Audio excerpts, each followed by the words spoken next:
The Salton Sea is evaporating into a toxic dust bowl, and the beaches aren't sand. They're made of bones. This is the Salton Sea, California's largest lake by surface area, sitting in the middle of one of the harshest deserts in North America. It was never supposed to exist. In 1905, irrigation canals from the Colorado River broke and flooded a dry basin for 2 years straight.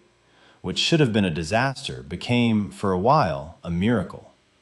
The accidental lake turned into a resort paradise, a place where people came to water ski and fish in the middle of the desert.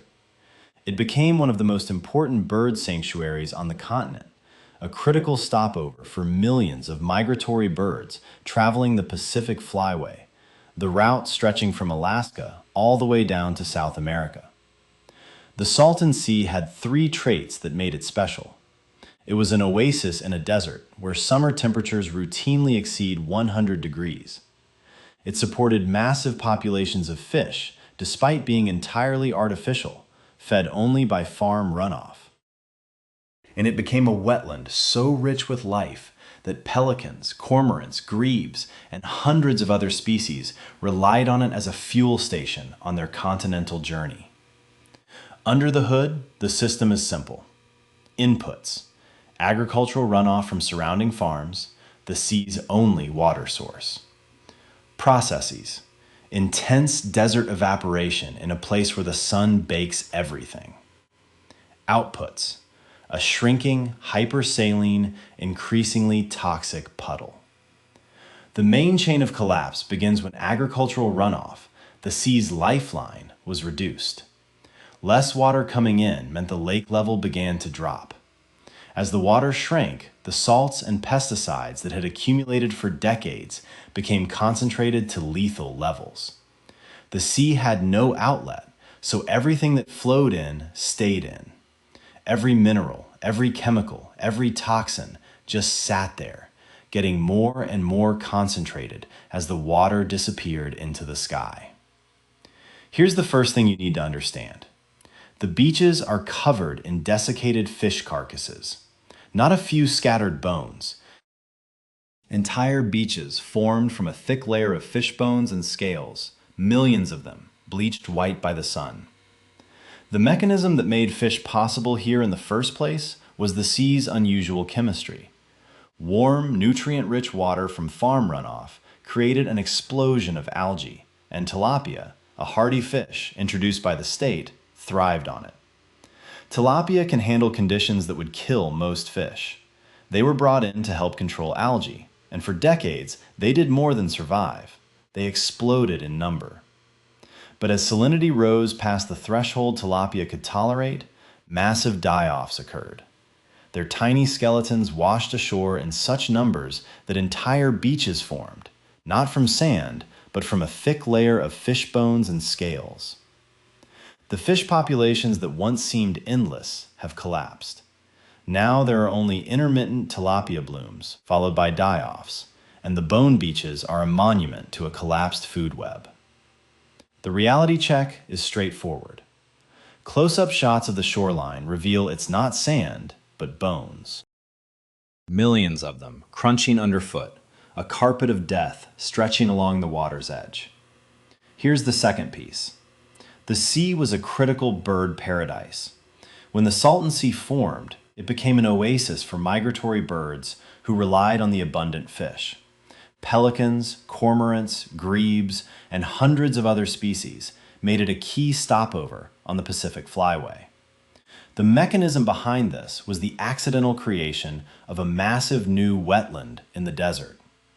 There are few alternative sites in this stretch of the desert, so the Salton Sea became irreplaceable. Birds flying thousands of miles needed a place to rest and refuel, and the Salton Sea offered both in abundance. The loss is catastrophic. As the fish declined, birds faced food shortages and botulism outbreaks from decaying matter in low oxygen water, causing sharp population drops for species like pelicans and egrets. Migratory bird populations using the Salton Sea have plummeted, straining this key desert stopover on the Pacific Flyway.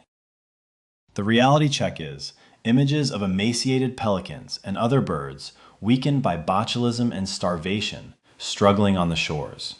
Some are so weak they can't fly. They just sit there, waiting to die. Here's the third thing. The air can reek of rotten eggs.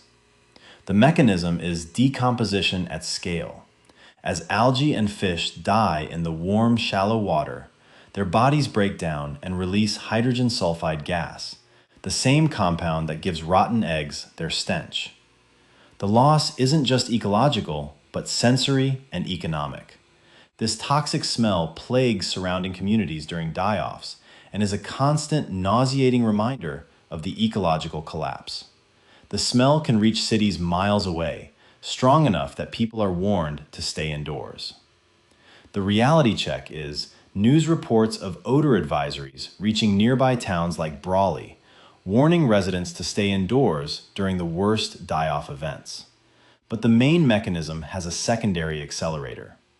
Wind eroding the exposed lakebed, which is laced with decades of agricultural chemicals, pesticides, fertilizers, heavy metals, whips toxic dust into the air. As the shoreline retreats, miles of lakebed are exposed, dry and crusty, and the desert wind turns it into an airborne threat. The cascade of consequences is clear. The aquatic ecosystem completely collapses. First the fish, then the algae, then the water chemistry itself. Migratory bird populations using the Salton Sea have plummeted because there are few alternative sites in the desert. Nearby human communities suffer from toxic air quality and plummeting property values as the sea transforms from a resort destination into a public health hazard. The human price is concrete. The Salton Sea once offered recreation, wildlife viewing, and a sense of possibility in the desert. Now it offers dust storms, dead air, and a landscape of bones. Even with ongoing restoration efforts, the Salton Sea continues to shrink, concentrating salts and exposing dusty lakebed that poses health risks via wind-blown particles. What you should track: the rate of shoreline retreat. Shows the speed of evaporation. Dissolved oxygen concentration levels indicate the water's inability to support life. Air quality monitors in nearby towns measure the toxic dust threat. Each of these signals is a window into the system's collapse. The final reframe is this: the Salton Sea's death isn't an end, but the birth of a new and more dangerous thing: a toxic desert. Should we investigate a famous sea being suffocated by farms next? Or a sea being eaten alive by sinkholes? Let me know in the comments. And if this breakdown clarified the chain of collapse, consider subscribing for the next case file.